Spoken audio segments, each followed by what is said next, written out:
दोस्तों, आपने कई कथाओं में सुना है कि हनुमान जी ने अनेकों का अभिमान तोड़ा है। लेकिन क्या आप जानते हैं कि हनुमान जी का अभिमान किसने तोड़ा? तो आइए जानते हैं। हनुमान जी जब पर्वत लेकर लौटते हैं तो भगवान से कहते हैं, प्रभु आपने मुझे संजीवनी बूटी लेने नहीं भेजा था, आपने तो मुझे मेरी मूर्छा दूर करने के लिए भेजा था। सुमीरी पवन सुत पावन नाम, अपने बस करी राखे राम। हनुमान जी ने पवित्र नाम का स्मरण करके श्री राम जी को अपने वश में कर रखा है। प्रभु आज मेरा भ्रम टूट गया कि मैं ही सबसे बड़ा भक्त राम नाम जप करने वाला हूँ। भगवान बोले कैसे? हनुमान जी बोले वास्तव में तो भरत जी संत हैं और उन्होंने ही राम नाम जपा है। आपको पता है लक्ष्मण जी को शक्ति लगी तो मैं संजीवनी लेने गया, पर जब मुझे भरत जी ने बाण मारा और मैं गिरा तो भरत जी ने ना तो संजीवनी मंगाई और ना वैद्य बुलाया। कितना भरोसा है उन्हें आपके नाम पर। आपको पता है उन्होंने क्या किया? जव मोरे मन बच अरुकाया, प्रीति रामपथ कमल अमाया।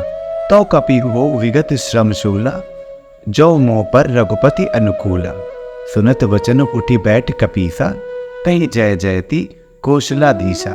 उन्होंने सिर्फ इतना ही बोला, यदि मन वचन और शरीर से श्री राम जी के चरण कमलों में मेरा निष्कपट प्रेम हो तो, यदि रघुनाथ जी मुझ पर प्रसन्न हो तो यह वानर थकावट और पीड़ा से रहित हो जाए। यह वचन सुनते ही मैं श्री राम जय जय राम कहता हुआ उठ बैठा। मैं नाम तो लेता हूँ पर भरोसा भरत जी जैसा नहीं किया, वरना मैं संजीवनी लेने क्यों जाता। बस ऐसा ही हम करते हैं।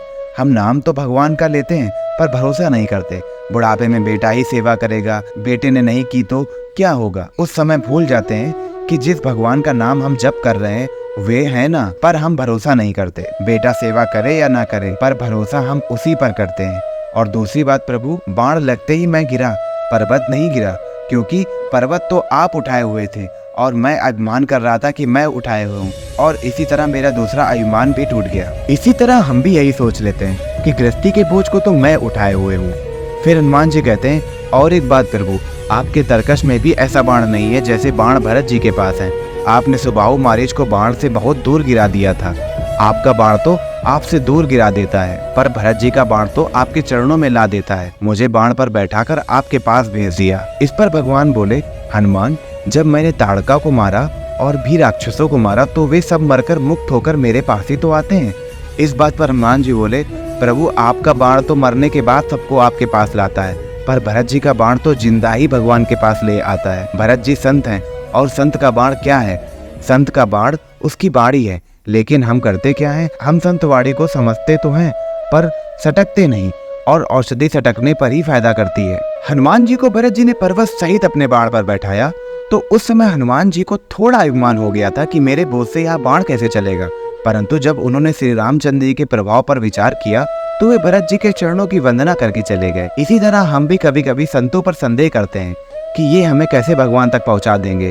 संत ही तो हैं जो हमें सोते से जगाते हैं, जैसे हनुमान जी को जगाया, क्योंकि उनका मन वचन कर्म सब भगवान में लगा है। आप उन पर भरोसा तो करो, तुम्हें तुम्हारे बोझ सहित भगवान के चरणों तक पहुँचा देंगे। जय श्री सीताराम, जय श्री राम भक्त हनुमान। अगर आपको यह जानकारी अच्छी लगी हो तो ज्यादा से ज्यादा इस वीडियो को शेयर करें, लाइक करें और कमेंट में एक बार जय श्री राम जरूर लिखें। अगर आपने हमारे इस चैनल आत्मविज्ञान को अभी तक सब्सक्राइब नहीं किया है तो कृपया जरूर सब्सक्राइब करें।